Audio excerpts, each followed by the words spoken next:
Welcome to this topic, farm biosecurity. Uh, from the final preparations that we are working on, it will be topic 8.1.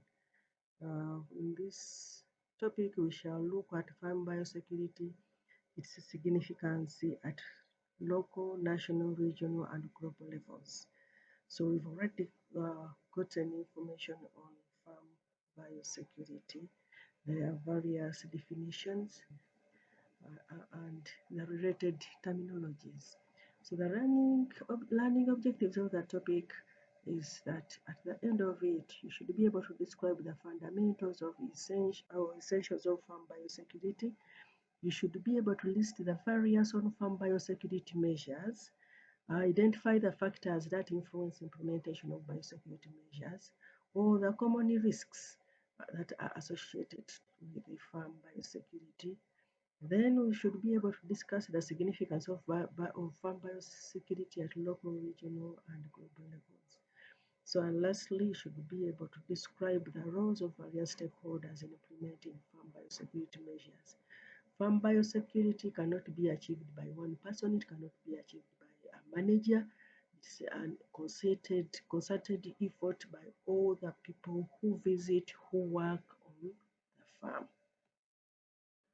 farm. As earlier described, biosecurity is a set of preventive measures implemented to reduce the risk of transmission of infectious diseases from the reservoirs of the infectious agent to the target host.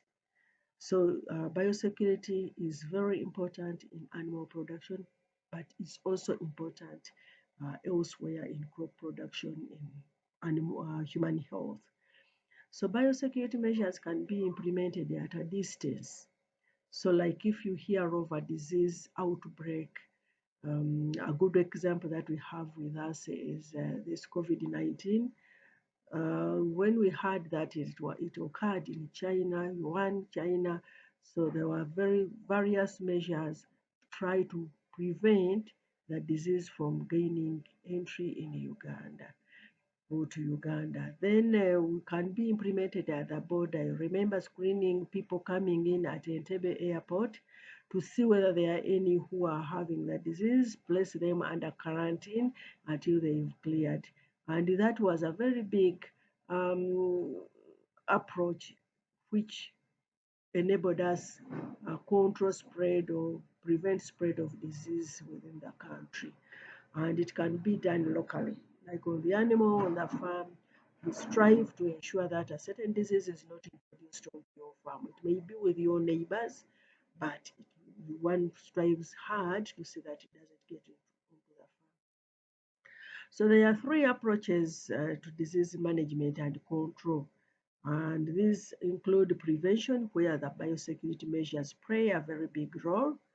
And in case it exists somewhere, so there must be surveillance and testing in order to detect whether it has gotten to the farm or not. And if it has gotten to the farm, then procedures for its elimination should come in place. So detection may not be easy. It might be very expensive. Like we hear the COVID-19 detection, whereby somewhere it's 450,000 Uganda shillings, or somewhere it has been at 100,000. You may not have a chance to get to where it is cheap, or there may not be very cheap tests to help you detect, or there may completely be no tests to help you detect whether an animal is infected or not. So that is an expensive venture. Then elimination. Once it has been detected, then the processes of trying to get rid of that infection from a farm are also may be very expensive or may not be available. We are grappling with the arc of COVID-19. I take onions, do that, but are they effective? So if biosecurity measures were very tight, such that the disease is not introduced to the country, all these other expenses would be encountered. So, and you remember the saying, prevention is better than cure. So it applies in our animals farm settings as well. So for farm, if we go specifically to farm biosecurity, And in this case, we are targeting our livestock or poultry or the aquaculture farms. Here, these are a set of measures that are designed to protect a farm from the entry and spread of diseases. And for animal or crop farms, that's where they look into pests and weeds. It is a responsibility of the farmer, the farm employees, and everybody who visits a farm to ensure that biosecurity measures are observed or are in place. So the farmers or the producers play a very key role by implementing the biosecurity measures or in implementing the biosecurity measures because they are always with these animals and they should be able to detect something that has gone amiss. We should forget about the Ugandan farmers who are telephone farmers, but in those developed countries, a farmer is a person, like in Denmark, a person who has undertaken farm training or training in farming or maybe dairy farm for not less than 11 years. Less, other than that, you are not a farmer. But for us, we baptize ourselves as being farmers when actually we are not farmers. So the farmers and the producers play a very key role, an important role, and I think they are pivotal in ensuring the biosecurity at a farm, at a region, and maybe even internationally. So part of the animal disease surveillance system, the biosecurity is part of the animal disease or forms part of the animal disease surveillance system, which one has to be alert to detect is there anything wrong or not. So, and if it's there, what should we do? If there, and also observing these biosecurity measures plays a very good role in for trade opportunities because we have like foot and mouth disease that we've failed to control. We've even failed to have, let's say, farms which we say, or areas within the country which we can say these are foot and mouth disease free, whereby the products or the animal products or the live animals from those farms or from that region can be traded outside the country. So, and because of that, we have limited access to international markets, whereas our farmers would probably get much more dividends from their farms other than depending on our local market. So, farm biosecurity is important for regional, national, and global biosecurity. We cannot take, I've already mentioned, we cannot export our beef. We cannot export our pork products because African swine fever is always with us. Our foot and mouth disease is always with us. And there are several other notifiable diseases that are like endemic in the country, and we do not have any efforts that are in place to manage those diseases. So the usually emphasis is given to those that have or cause high deaths, high mortality rates in animals. And we are also depending on international organization, the OIE, to manage diseases.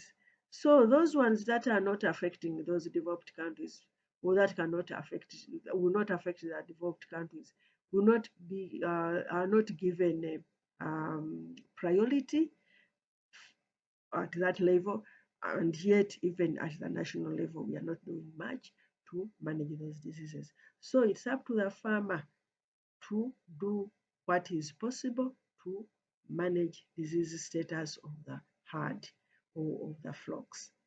So community-based measures that support on-farm measures contribute to a coordinated regional framework for biosecurity. So it's like if farmer A, B, C, and D in a given village are observing these biosecurity measures, they should also probably sensitize through peer communications or peer work, sensitize the fellow farmers within the village to follow the same or to observe the same measures such that their village is free from a disease. And if a village is free from a disease, that means a district and maybe a region and a country and maybe the neighboring countries. So that's why it is emphasized that these measures that support on-farm measures will contribute to coordinated regional framework for biosecurity. Promotion of regional biosecurity is enhanced through broad engagement of the community, understanding the region's vulnerability, the source and the threats. Our vulnerability is that we have, the very good example is foot and mouth disease. So in Uganda, we can endeavor to vaccinate. But then you know that we have these pastoralists who are moving from Tanzania to Uganda, to and fro. That practice alone brings in a lot of diseases that cannot, no, diseases from Uganda to Tanzania or from Tanzania to Uganda, and it's also very difficult to to to to follow up with such farmers and also know whether they have vaccinated or not. So we have to know our vulnerability because that can help us to manage or to come up with the strategies to manage the diseases.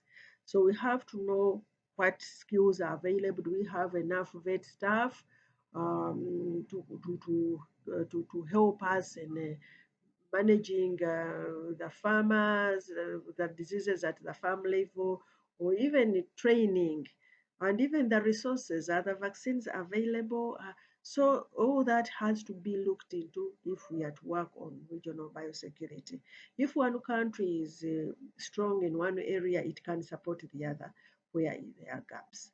So commitment from stakeholders to implement biosecurity measures, surveillance and reporting would play a very big role.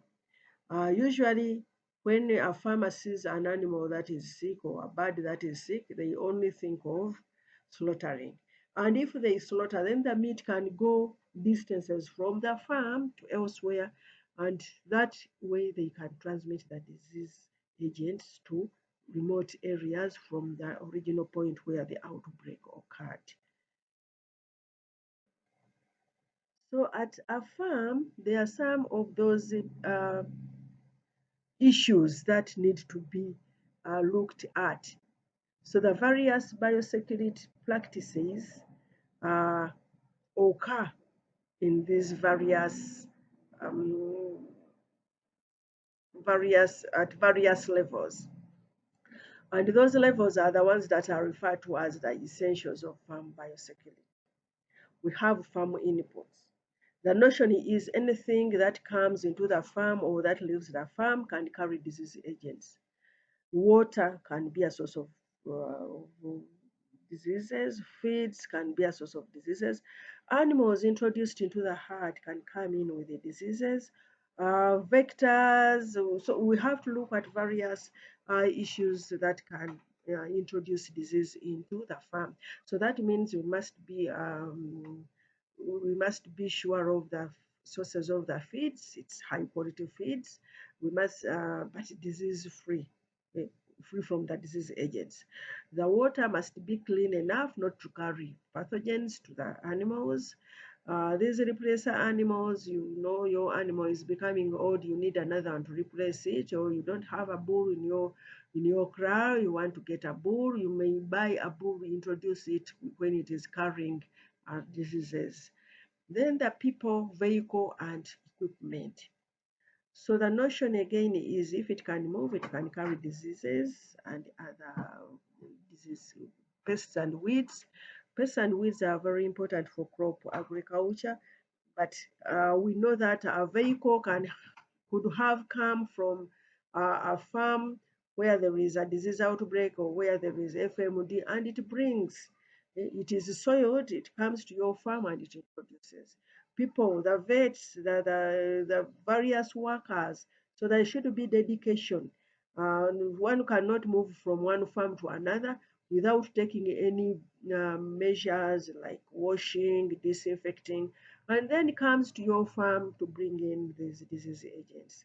The production practices These ones play a very big role in maybe introducing and even maintaining diseases on a farm.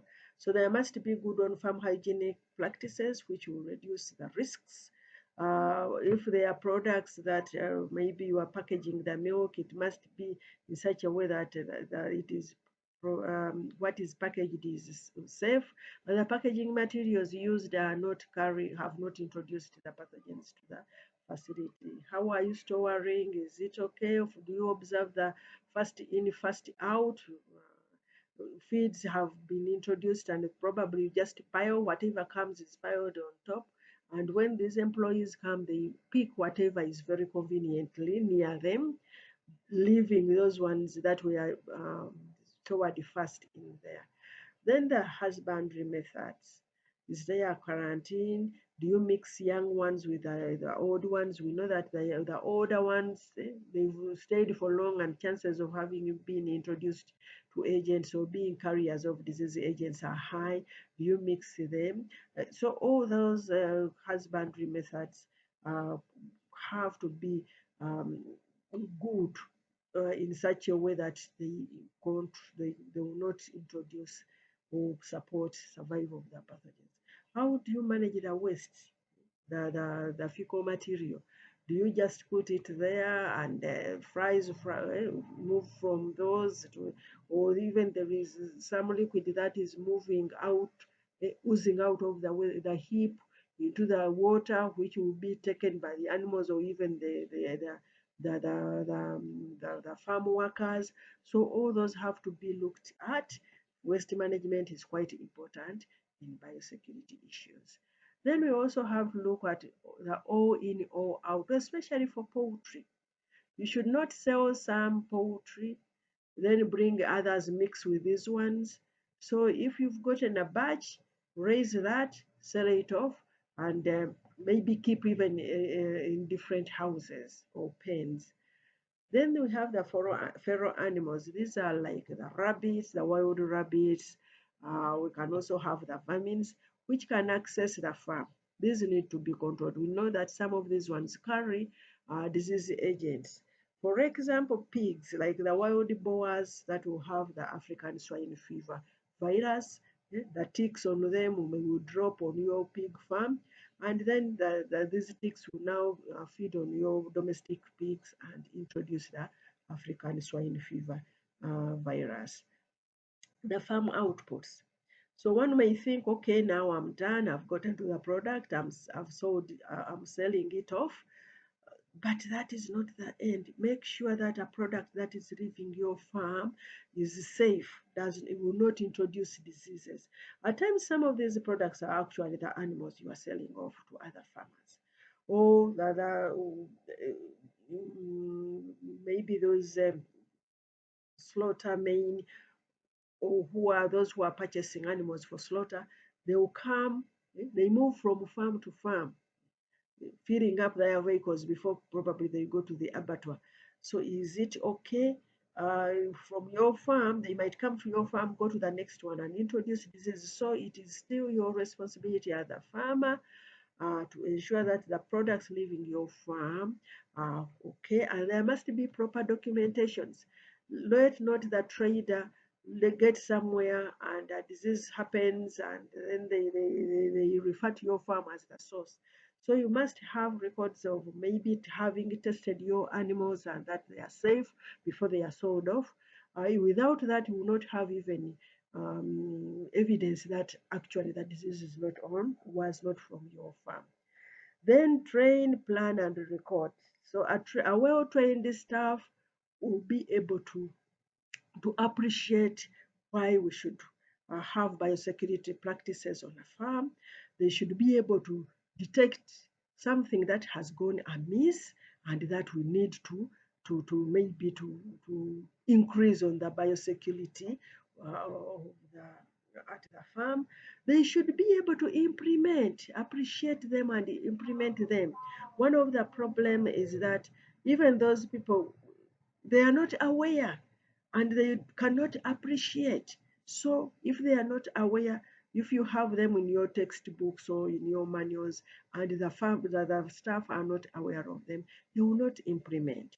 And the purchases, what have you bought, what is its quality, and in case there is a problem, can you pinpoint it to the purchases that were brought in, the sales, the movements of within the farm, the visitors. We need to record visitors who come to the farm. You remember, so anything that moves can introduce disease.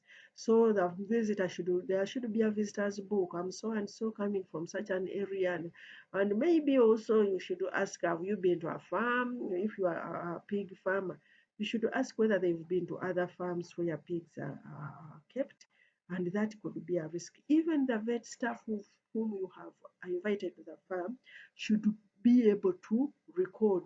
Usually they may be arrogant, but when you are a farmer, they know that this farmer is really very tough as far as the biosecurity practices are concerned. They will oblige, so they need to put on the proper clothing that are allocated for to a farm area. So there are a number of reading resources that are availed to you. You should read them, but you need to get out information. What are the factors that influence implementation of biosecurity measures?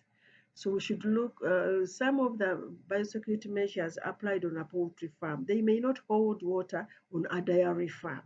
So it's not a one fit all. So you have to know the type of animal reared, the husbandry methods. Some are on free range, some are enclosed. Some diseases will spread much faster in those animals that are enclosed, or some they will be protected from diseases that are easily attacking those that are on pastures. So all those issues or factors have to be put into perspective as you are implementing the biosecurity measures. What are the prevailing diseases in the area or your neighbors' farms, and what is the seriousness of the disease? Because if the disease is highly contagious, that means you must also have uh, very good biosecurity measures to prevent entry. Are there vaccines that you can use to control, to protect your animals? If there are no vaccines, what can you do? So all those factors will help one to decide on the biosecurity plan on a farm, or the biosecurity measures to be implemented on a farm. So what is the significance of farm biosecurity? As I mentioned earlier, we've already seen the significance, so we can tease out the importance. So without biosecurity measures, chances are high that your animals will be exposed to various diseases. And once they've fallen sick, that means you have to treat. So there are increased costs through through purchases of antibiotics. And you know our way of doing things, it's always if one is sick, you take antibiotics. Whether they are effective or not, that is a different story. So one will spend money on purchase of drugs. We will spend money inviting a vet to come and do the diagnosis and treatment. You will spend money because now you are trying to to control this, I mean, to separate the sick and those that are not sick. And all those are production costs that were not planned for, that you have to spend, so that the venture becomes more expensive or even not profitable. Then when these diseased animals, of course, their physiology is affected. That means there is reduced productivity. If they are dairy animals, the milk yield will reduce. If they are beef animals, there will be the growth rate would be low. So you will not achieve the weight you are interested in within the time. And even then, when when they check like the milk, the quality of milk will be poorer than that one obtained from a healthy animal. So now there is that reduced productivity, which again feeds into the income. and they also help to curtail spread of zoonotic disease. And these zoonotic diseases will affect the farm personnel, who will probably transfer them to their families, and you might find a zoonotic disease outbreak within the humans, uh, within the area. Then, with the farm biosecurity, regional and international trade is boosted. So if they know this comes from a farm that is probably even which has been what can I say, accredited, farm biosecurity practices play a very big role in farm accreditation, because they will know the products will be safe for trade. So if we have each farmer has biosecurity measures on farm, has proper biosecurity plans, then it can be multiplied to the village, to the region, and maybe the country, and that will facilitate or boost the regional and international trade. So you'll get more information on the Mwere platform as you go through the various topics or chapters of this particular topic. Thank you very much, and I wish you all the best.